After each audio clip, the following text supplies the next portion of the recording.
Good evening, everyone, and welcome to the Brian Crombie Radio Hour. So I've got an interesting gentleman to introduce you to tonight. Greg Vezina is leader of the None of the Above party that's running candidates in the upcoming provincial election. And I thought it would be interesting to reach out to understand, number one, what the heck the None of the Above party is all about. And number two, what are the issues that the None of the Above party thinks needs to be raised in regards to this election? So Greg Vezina, welcome to the show, sir. Good morning, Brian, and thanks for having me on. So you wrote a book about democracy. You've run in several elections already as a member of and leader of the None of the Above party and as a potential MPP, member of provincial parliament in different ridings. Why? Well, I got involved in politics when I was about 15 years old in my hometown of North Bay, which was famous for having a mayor named Merle Dickerson, who claimed he was an honest crook. Mr. Dickerson was convicted of arson. He burnt down his hotel. Mr. Dickerson was convicted of found in a gaming house. He set up a casino in the back of a restaurant. And Mr. Dickerson was convicted of corrupt practices for taking a 15-year-old to vote 13 times. Every time he was convicted, he was barred from running office for 4 years, and then he'd run again and win. So in my hometown, we actually had a very honest politician named Dr. Jack Smiley, who'd run and become an alderman in every election, running no campaign whatsoever. So I went to Dr. Smiley and he said, Dr. Smiley, why don't you run for mayor and we'll beat Dickerson? And he said, how do we do it? And I suggested that he run for alderman and run a campaign so that he'd be first, he'd top the polls, become deputy mayor, and then he could run for mayor. He did, he topped the polls. He ran for mayor, and Dickerson couldn't run because he'd been busted, and we won. And so that's really when it started. I saw the juxtaposition between politicians who were engaged in total self-interest and an honest, decent human being that cared about his constituents and his voters more than himself. And that's, Brian, that's where it all started. But, that was agreeing with and participating in the regular democratic system. Now what you're all about is changing the democratic system. Well, no, I tried to change the democratic system up from within. I grew up in North Bay, and a guy named Mike Harris was from North Bay. I worked on the campaign that put him on the school board and made him chairman of the school board.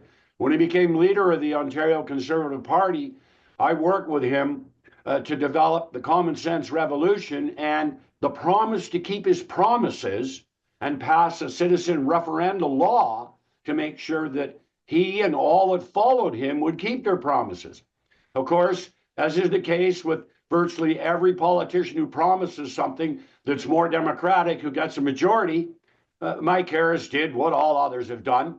He got his big majority, went to committee, we drafted a bill, it got unanimous consent, sent it to the floor. We had 100 out of 103 MPPs. We only had three were missing. Mike Harris, Bob Ray, and Lynn McLeod, the leaders of the three major parties, who refused to allow the House leader to introduce the bill. So then I went to work for a guy named Dalton McGuinney, who promised a referendum on electoral reform. He got his majority, raised the threshold to 60%, told everybody we'd have to double the number of politicians.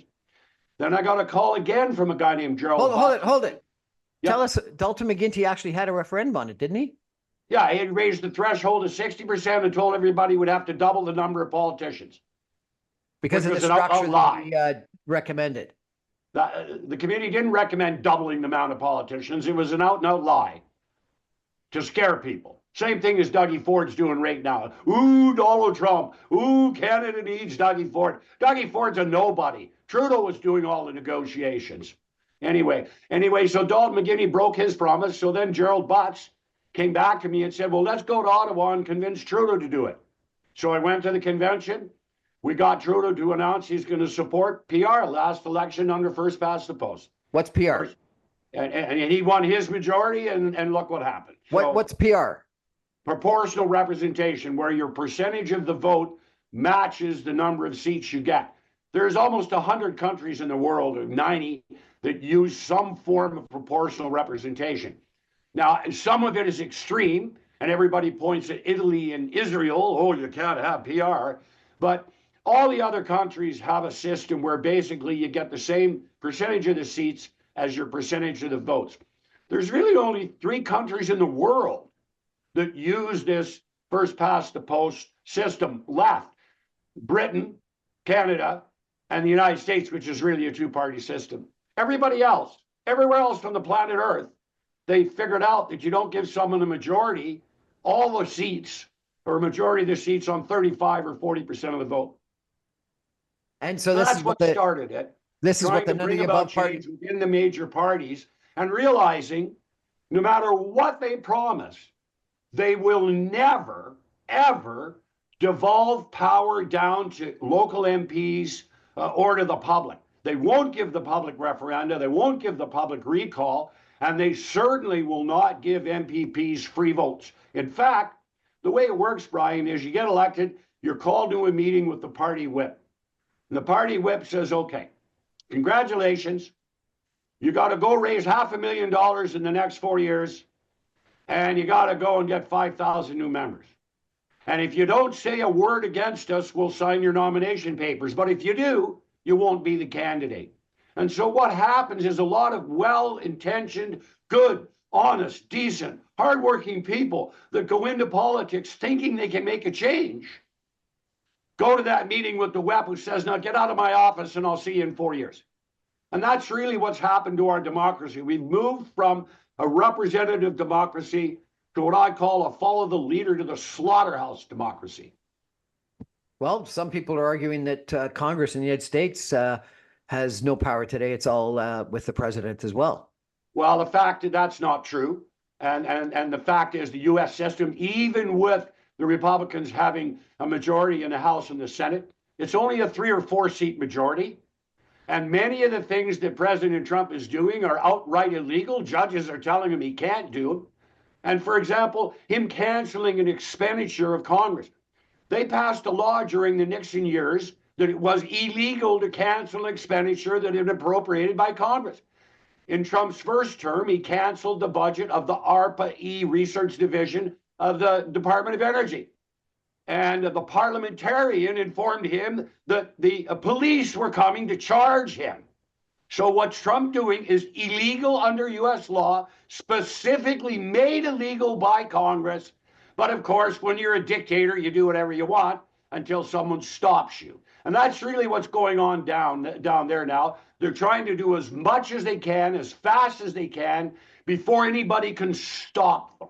But no, there's a big difference between a majority on 35% of the vote in Canada, where you have no opposition, no Senate, no Congress, no nothing, and control of the House and Senate, the presidency of the United States, where it just takes 3 members and his agenda is dead.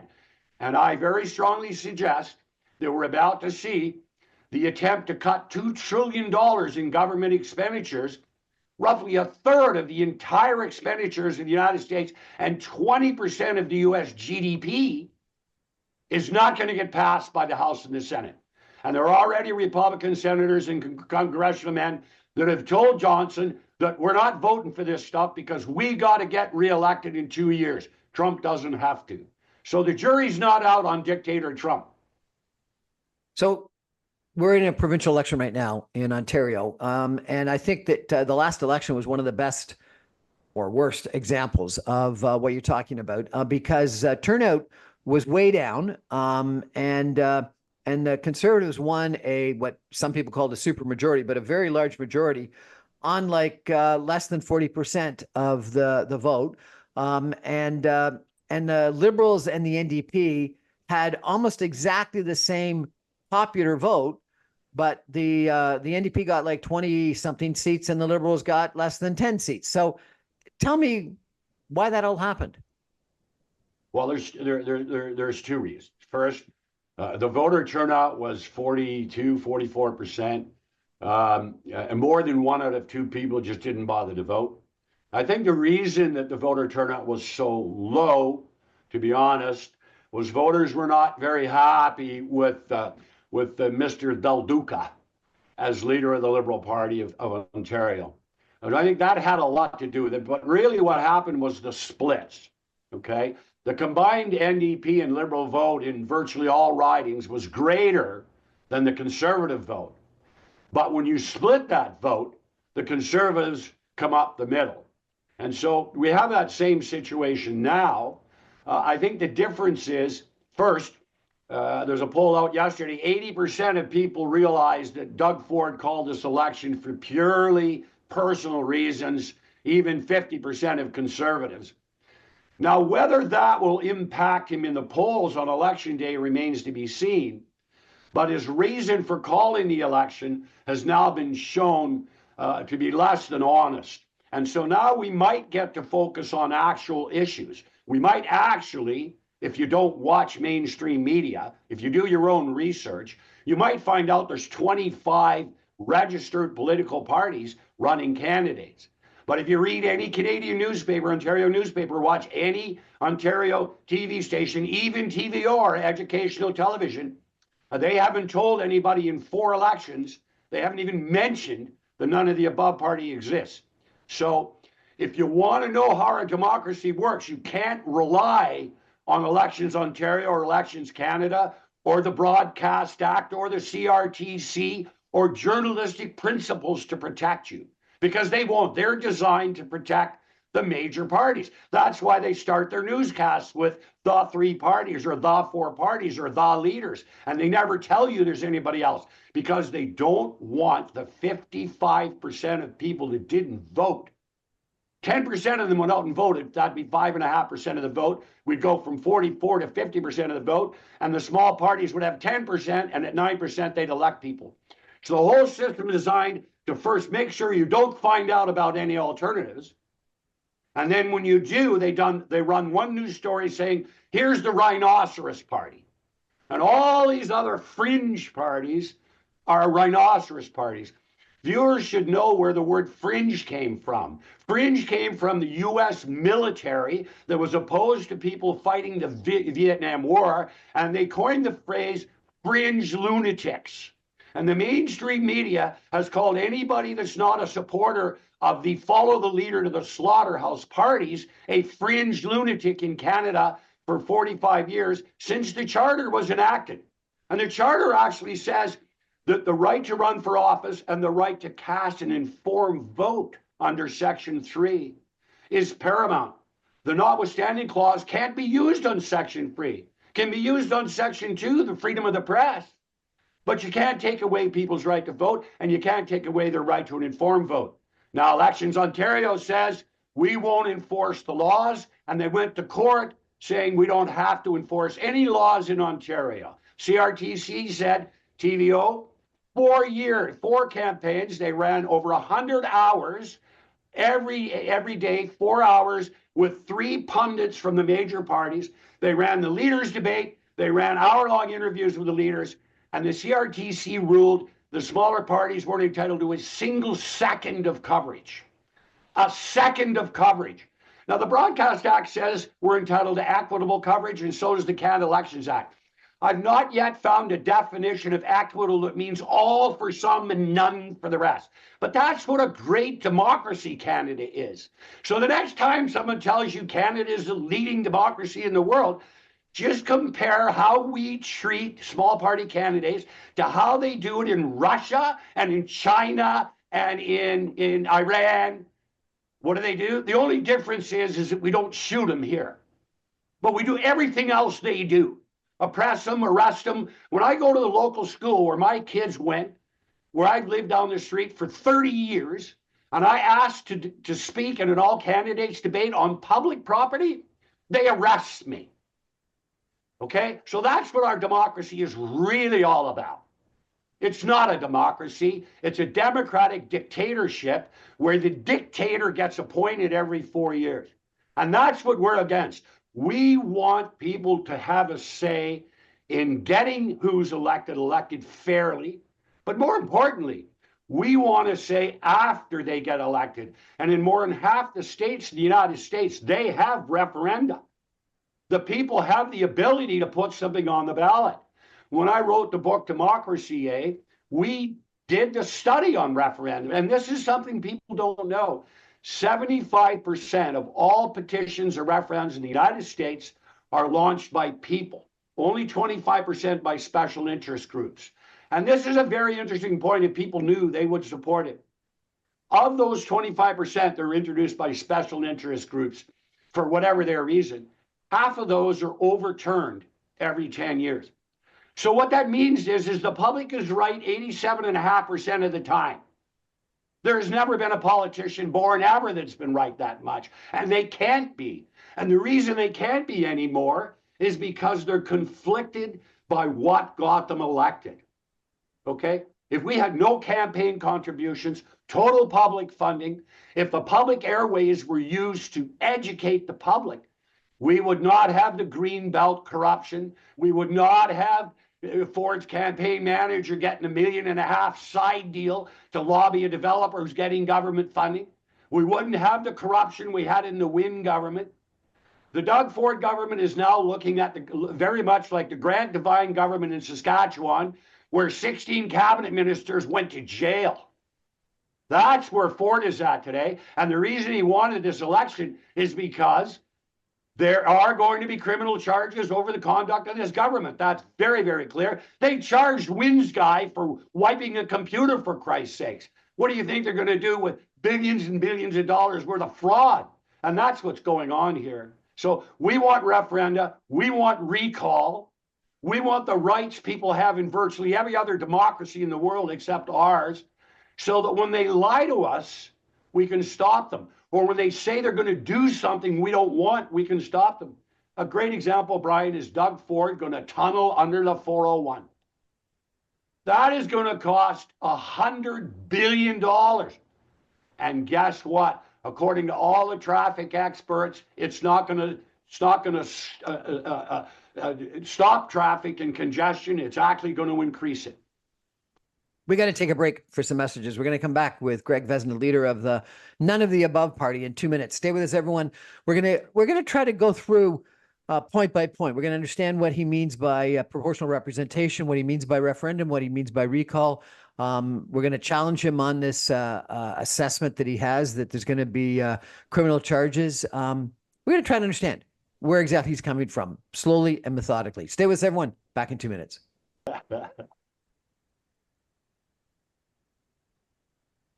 Welcome back, everyone, to the Brian Crombie Radio Hour. We're chatting with Greg Vezina tonight, the leader of the None of the Above party, one of the what he calls fringe, or at least the mainstream media calls fringe parties. He's used that term. But one of, how many parties did you say? There's 25 registered parties accredited to run candidates in the election. And as long as you run a minimum of 2 candidates, then you keep your party status. And the None of the Above party is running candidates in this upcoming provincial election. One of the first things that you talked about was proportional representation. We've talked about proportional representation, it seems like, for a long period of time. I think that Justin Trudeau, the current prime minister, said it's end of the first past the post. I think people have said 1,500 times during the election in 2015. So clearly he was interested in ending first past the post and replacing it with something. As you say, lots of countries around the world have proportional representation. Explain to me what you think proportional representation is, if it's different than what Dalton McGuinty described with this mixed member proportional that ended up having twice as many members. And why is it not what people say, a crazy system like Italy and Israel, where you'll never have government last more than 6 months? Okay, thank you for this good question. First, pure proportional means that the percentage of the seats you get matches the percentage of the vote. Now, there are many ways to get proportional. One, if, for example, is the one that the Ontario was recommended by the Commission in Ontario, and that was mixed membered proportional. So that means you get 2 votes in each riding. The ridings are twice as large. You get 1 vote for the best person you want, and they represent a party, but that's the person. You get another vote for party, okay? So in the ridings where, for example, the Green Party got 10% of the vote, but it only got 5% of the seats. Well, in another 5% of the seats where the Green Party candidate got the highest vote, those seats would be filled under the party list. So under pure mixed member proportional, you don't have a party list that's hidden that you don't know who's going to get elected. The people that get elected are the people that win in the personal vote or the people that get the highest percentage of the vote on the party list. So in the last election, the Liberals got the last provincial election, Liberals got 24% of the popular vote, but only elected I think it was six members. So you're saying that the difference between the 6 and the 24 would be filled by Liberals that came in second or something on other ridings, but they would be the most popular Liberals in other ridings that got the highest votes in the other ridings to get them up such that the legislature, after all that analysis was done, would equal the 24% of the legislature seats would be allocated to the party that got 24% of the popular vote. Is that correct? Absolutely correct. And the NDP that got 24% of the popular vote and got 24 seats, that's what they would get. They wouldn't get any more. Right. And what that would have meant was Doug Ford would not have had a majority. He would have had a minority. And there would have been a accord signed between the Liberals and the NDP, the same way Bob Rae and David Peterson signed one to get rid of the Conservative government from Miller. Okay, so that's why would the Conservatives ever support some system like that would give them a perpetual minority? Elsewhere in the world, it's interesting. Elsewhere in the world where there's PR, Conservatives work with other parties and they form governments. It's only under first past the post, okay, where you have these silos, where there's no breaking into these silos. There's no cooperation. In fact, what happened with Trudeau and Singh is a great example of how proportional representation can work. Under a PR system, no single party has power. They have to share power. Some people think that under proportional representation. Let me finish. And in PR systems, it's proven by ACE, which is the International Study on Elections, they're far more democratic, they're far more liberal, they're far more accountable than under first past the post.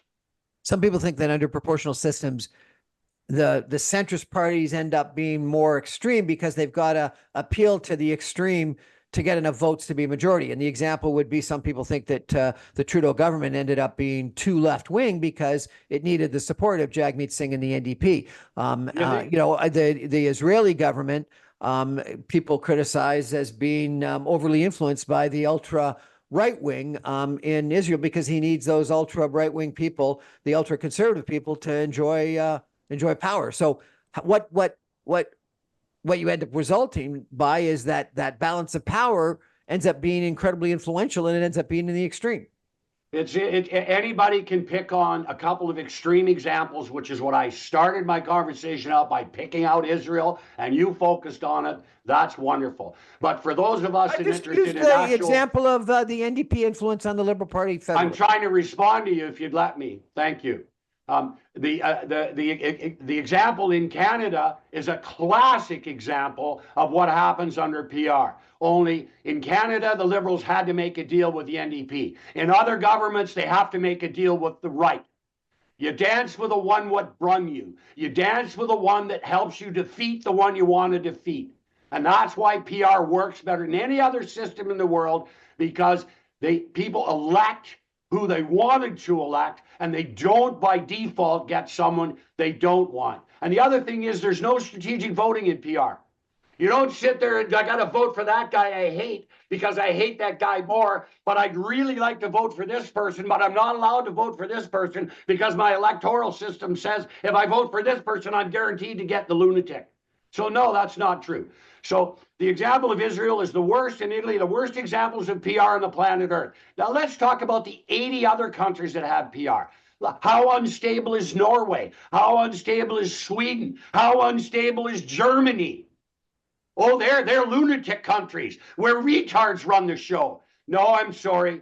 No, the media is wrong. The political elites are wrong. If you listen to them, they'll lie to you because it's their job to protect the status quo. It's not their job to enlighten the public. It's not their job to let the public have a say. It's their job, as Doug Ford is doing right now, telling people, go vote in the advanced polls.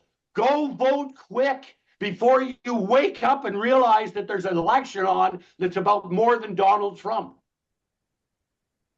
So if PR, it makes so much sense, and we've been talking about it since I think you mentioned Mike Harris, why hasn't it been enacted in Canada?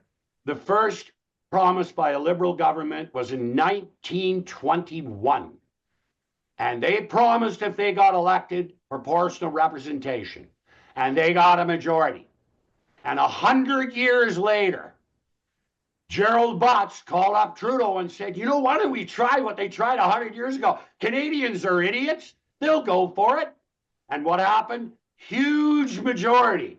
And what did he do with it? The same thing every leader in Canadian history for 100 years has promised. He broke the promise.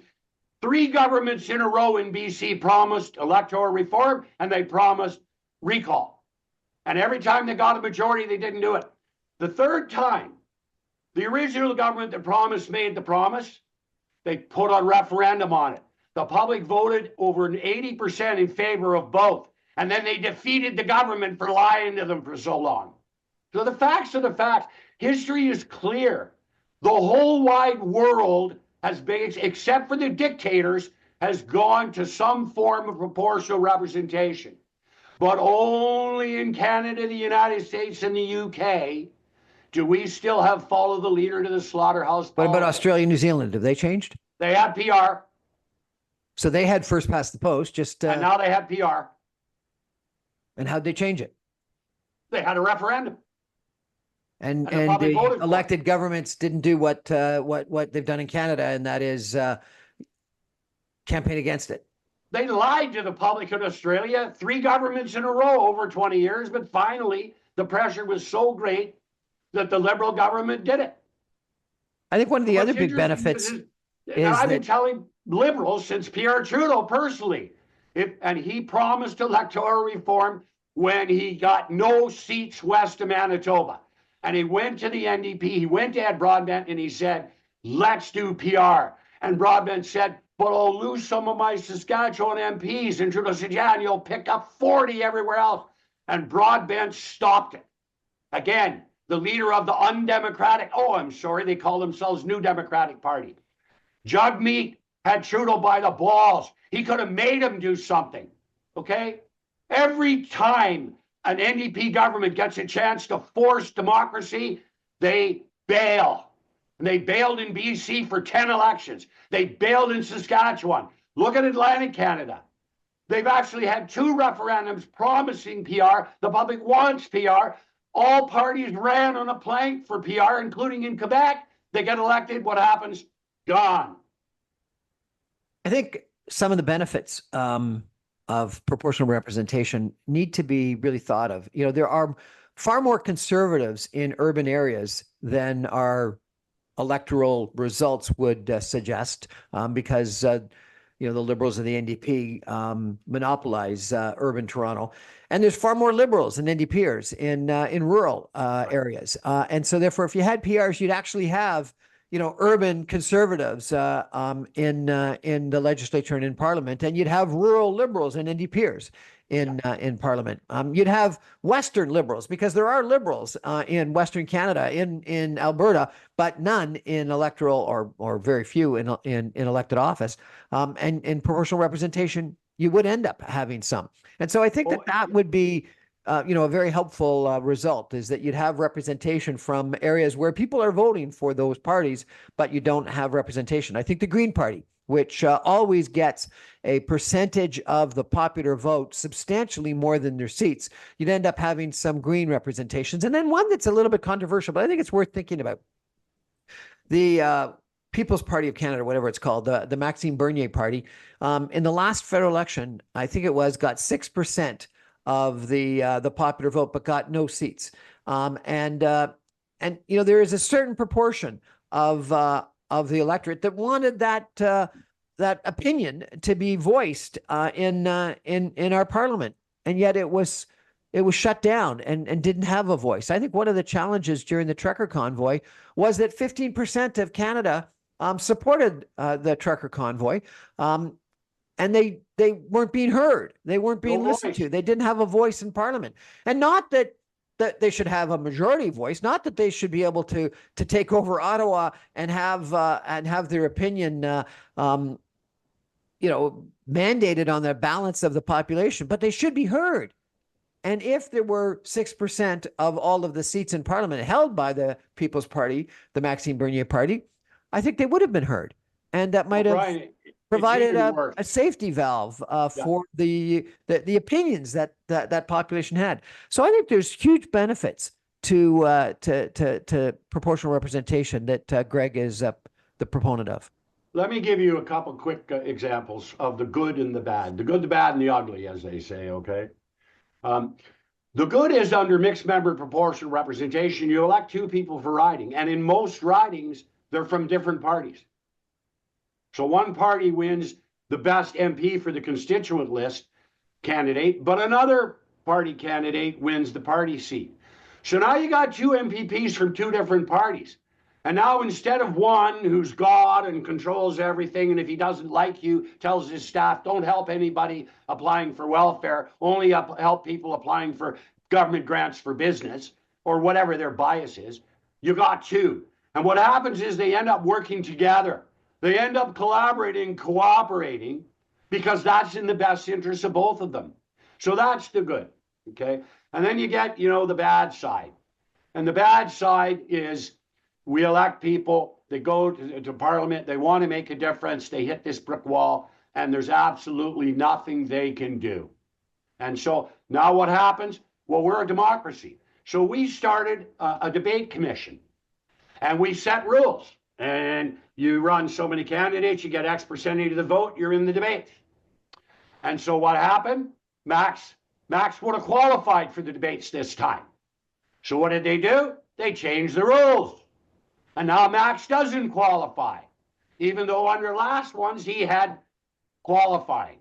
So that's what I'm saying. In follow the leader to the slaughterhouse politics, the media and the mainstream parties will make sure that you don't even know there's another choice. Okay, so how does proportional representation...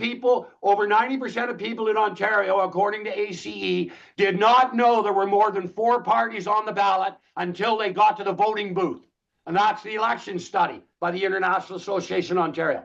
So how does proportional representation solve that? Shuts up 90% of the public until they go vote, and then it's too late. They don't know what. How does proportional representation solve that? Because under PR, equitable time. All parties get time on the public airways, not just the 4 major. The news media obeys journalism 101. They don't lie to the public on every newscast and mislead them. It's a much more open system where you're not controlled by elites from the parties or elites that are owned from media that are owned by business people. How many unions own a television station? None. So under PR, the system is much more open. It's much more democratic. But most importantly, it's informative. The public, it gets access to the knowledge they need to make an informed vote. That's all I've ever asked for in 45 years I've been in politics. Please tell the truth once in a while, and please give the people a way to call you a liar when you're a liar. And nobody wants any of that, let alone Doug Ford.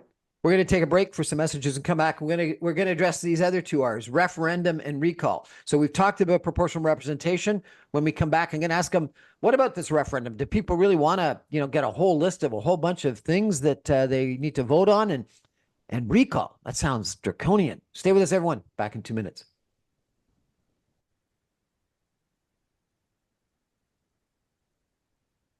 Welcome back, everyone. We're chatting with Greg Vezina, the leader of the None of the Above Party. I bet you didn't even know there was such a thing called the None of the Above Party, and Greg wants to change all that. We've talked about what's wrong with our system, first past the post. We have been just chatting about proportional representation as an alternative.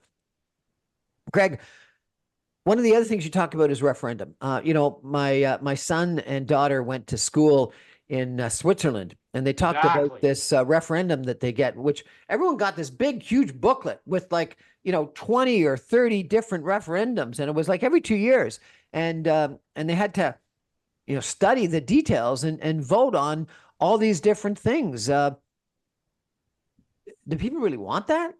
Don't Well, they let's elect see. people so that people make the decisions for them? Do they want to go Well, through all these issues and decide this thing versus that thing? And one of the things that my son was talking about is that there was a vote on gun ownership, and he said it was incredibly impassioned, and people made what he thought was the bad decision that they voted that they could have the rights to gun ownership. So, maybe it's better to have representatives decide for us. Yeah, it's better to have a dictator who makes his decision based on these campaign contributors that he's selling the greenbelt to.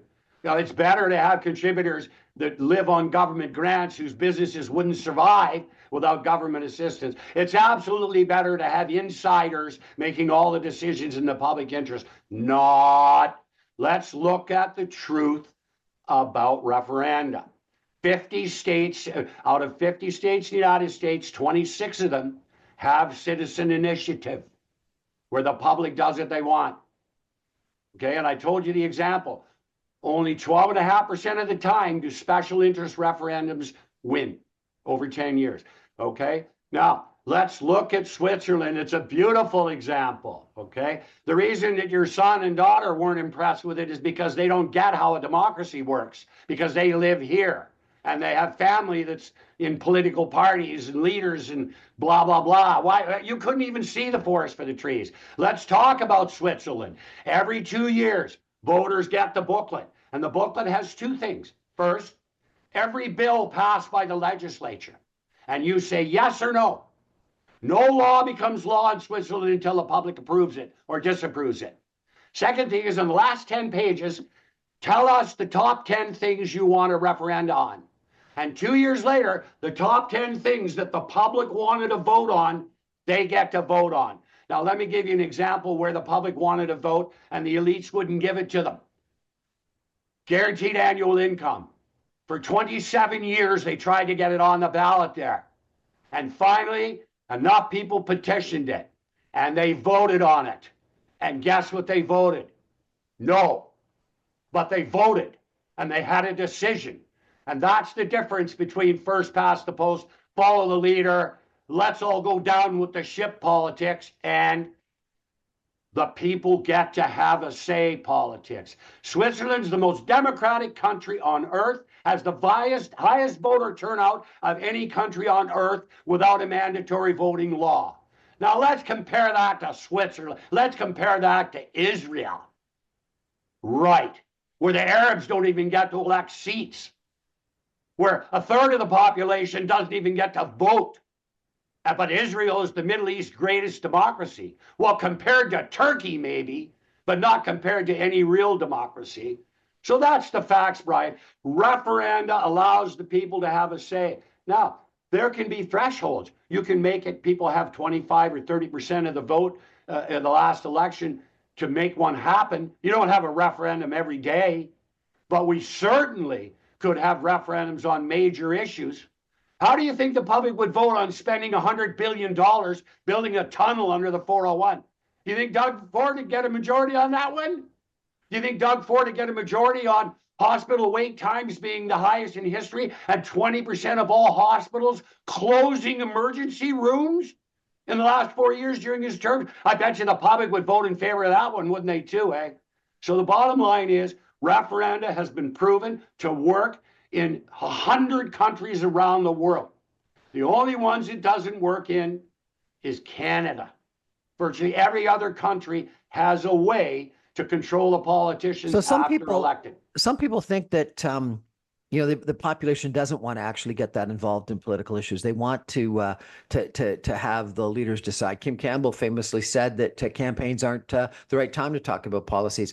I actually differ with that. I think that that 1988 free trade election, where we really talked about exactly the future of Canada, was a critically important election, and it was about effectively a referendum on free trade. And you had the debate between Brian Mulroney and John Turner about the future of Canada. I think that the next federal election may be a similar situation. You can see the volatility in the polls that have changed fairly dramatically in just a couple of months, given the threat of Trump tariffs and thinking about who's the best person to potentially negotiate with Donald Trump. So and turnout at 42% in the last provincial election. I think the last by-election in Mississauga was like 24%, is dismal. And so there's got to be something that motivates people to actually want to go out to the polls and have their voice heard. And if they don't think that their voice is being heard, why bother going to the polls? So I tend to agree with Greg's point of view that people want to have a say. Greg, recall.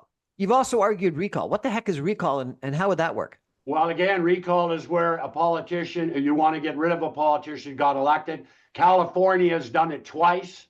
They've got rid of Davis and they got rid of another guy. It's where the public, where politicians promise to do one thing, they get elected, do another, and the public says, wait a minute. Wait, we're not going to get lied to. Let me give you a couple of great examples of Canada. There's a major study done on democracy and populism in Canada that found that 70% of people think that governments don't care what ordinary Canadians think. In election 43, half of the electorate was up for grabs, according to Angus Reid. But because they weren't told there were alternatives to the three major parties, they didn't vote for them. And here's the interesting thing, according to your point about whether people want to get involved.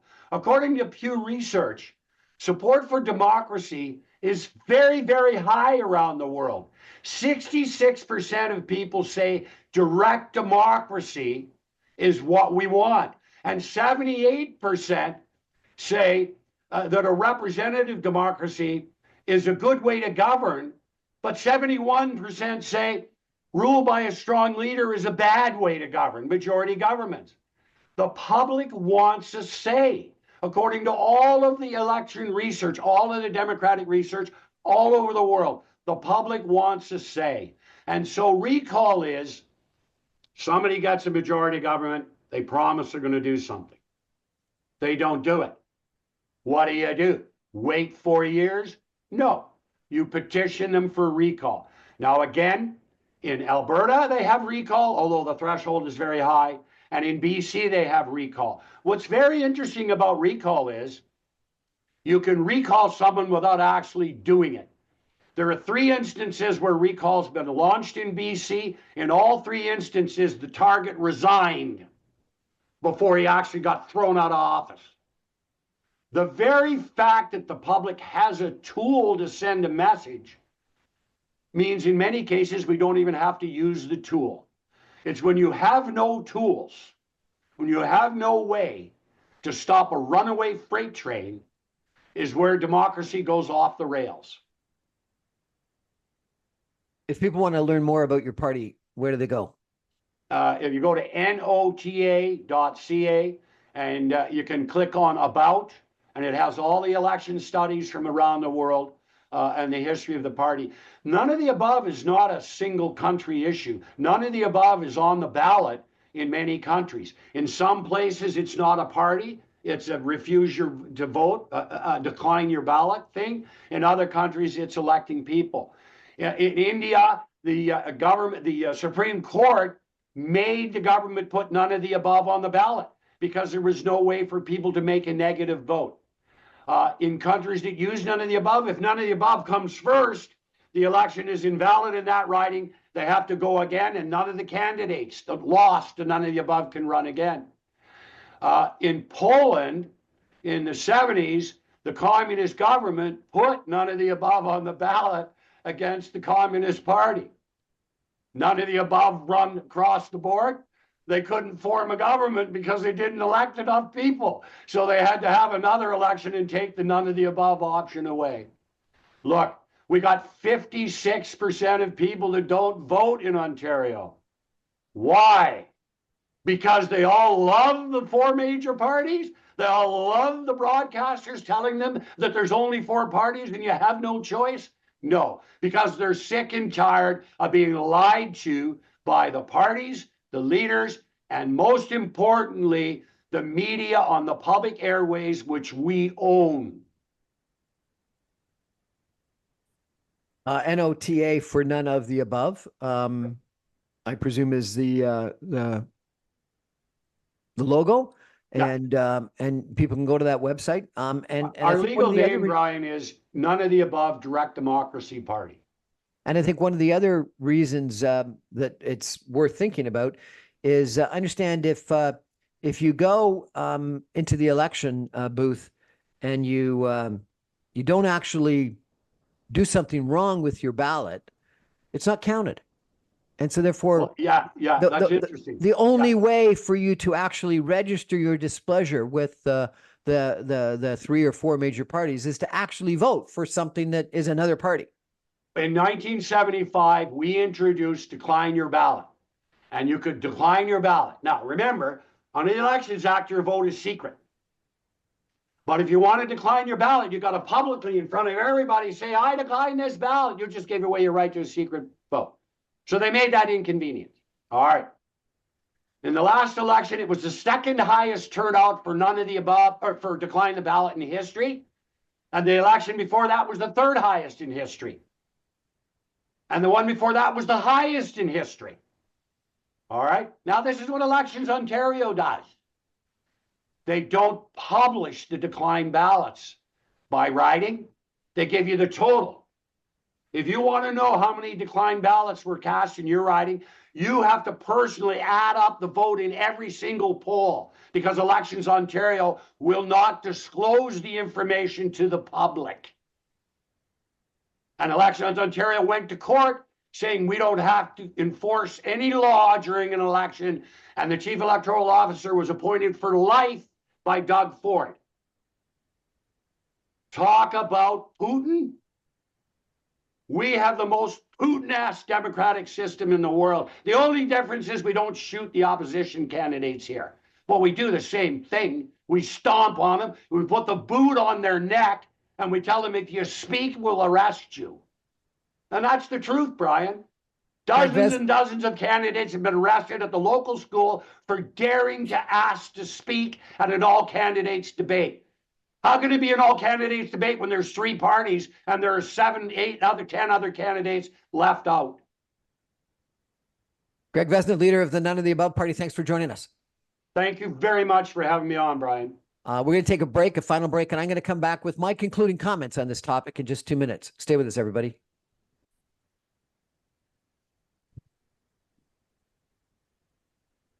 Welcome back, everyone, to the Brian Crombie Radio Hour. We've just finished chatting with Greg Vezina, leader of the None of the Above Party, about his party's stance. And I want to finish this by, number one, as many of you know, I actually ran for None of the Above Party in the last provincial election. I'm not going to be running this election for some reasons that may be obvious to people that know my last name. But I think that what Greg is talking about makes a ton of sense, and he's a very impassioned individual, and some people may just listen to the passion and not listen to the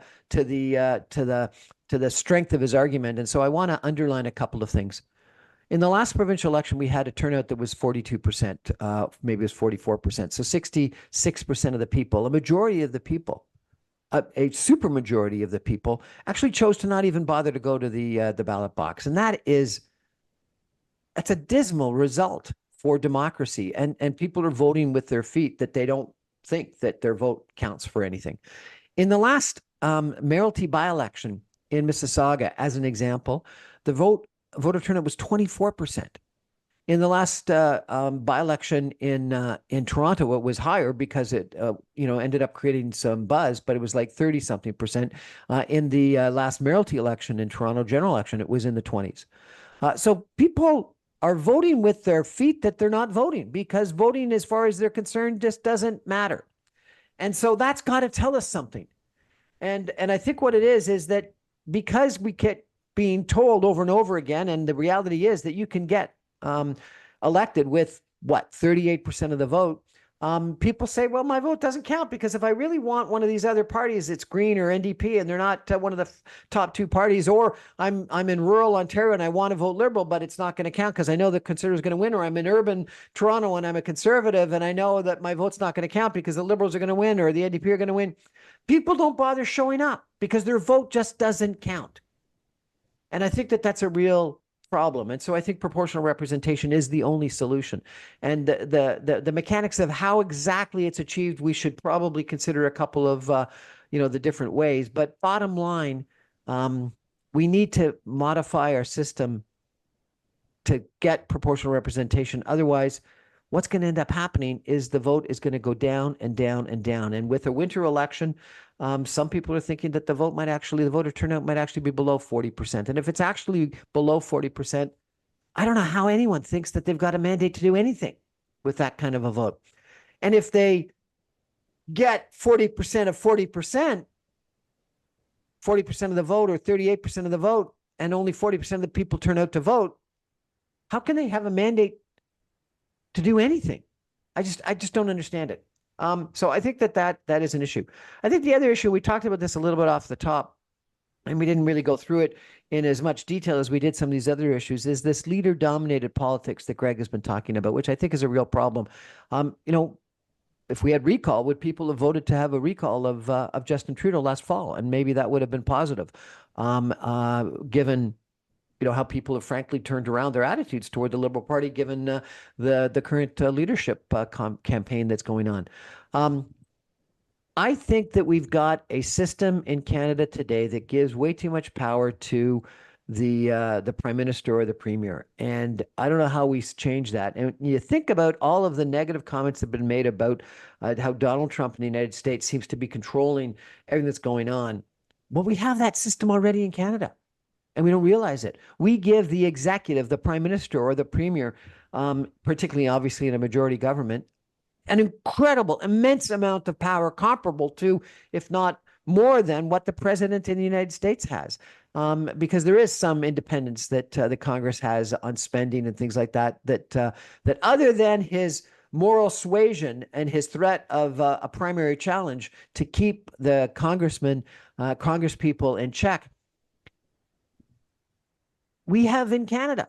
And the way it is as Greg said, they won't sign your nomination papers. They won't allow you to run again. And there's more power in Canada in regards to appointing you to be cabinet ministers or chairman of specific committees, or even on specific committees, as we've seen different members excluded from different committees. It's a decision of the leader's office, not a decision of the people. So I think that this leader-oriented parliamentary system, legislative system that we've got in Canada and Ontario is a real problem. And then I think this threat of recall that Greg talks about is critically important. And understand it doesn't have to be a recall. It's the threat of recall that embarrasses people. And I do think that, we've had so many comments about scandal, so many comments about bias, so many comments about people taking money from developers or people taking money from whatever. If there was a threat that would actually be the subject of a recall, people would smarten up damn quick. And I think that that's an incredible amount of power. And then a final comment, I made the comment to Greg earlier that I had kids that lived and went to school in Switzerland.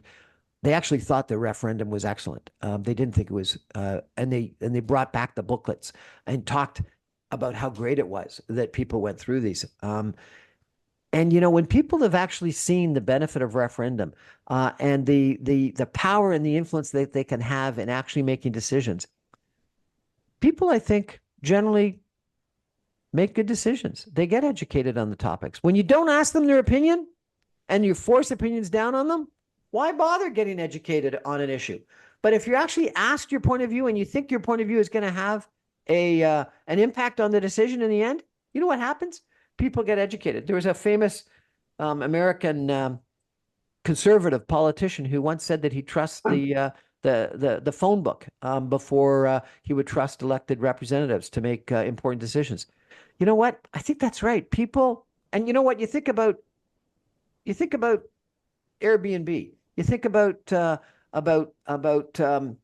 Uber. You think about book recommendations on Amazon. We have got, as a society, more faith in mass decisions on recommending people or entities or books or movies than we do in regulators deciding if taxis are good or bad or hotels are good or bad. We actually think that a mass vote on popularity or quality of service means more than a high-paid inspector. That tells you something. We actually believe that over time, people are right. And I think over time, people are right. And so I think we should listen to Greg in regards to proportional representation, recall, and even referendum, because I think people in the end, they need to be educated. They need to take some time. But I think if you gave them the right to do that and have some influence, they would get educated and they would, in the end, make right decisions. So I hope you consider thinking about voting for the none of the above. And my last comment would be, if you're part of this 66% of the people that don't show up because you don't think your vote counts, don't just not show up. Go out and vote for one of the non-mainline parties. Maybe Greg's party, maybe the Runners party, maybe the Green party, maybe the XYZ party. But if you go out and actually vote for one of these small parties, you know what? You're going to be heard. Big time, you're going to be heard. If you don't bother going out to vote, all the mainline parties are going to like it. They're going to be happy that you didn't bother going out to vote because they get to keep controlling the system. So this is your chance, everybody. Go out and vote. Even if you don't want to vote for one of the top 3 or 4 parties, go out and vote. And maybe you vote for Greg's and none of the above party. Thanks for joining us, everybody. That's my show for tonight. I remind you, I'm on every Monday through Friday at 6 o'clock on 960 AM. You can stream me online at www.saga960am.ca. And all my podcasts and videos get posted as soon as the radio show goes to air on briancrombie.com, on social media, on podcast servers, and on my YouTube channel, Brian Crombie. Thanks. Good night, everybody. Greg, appreciate you. Thank you, Brian.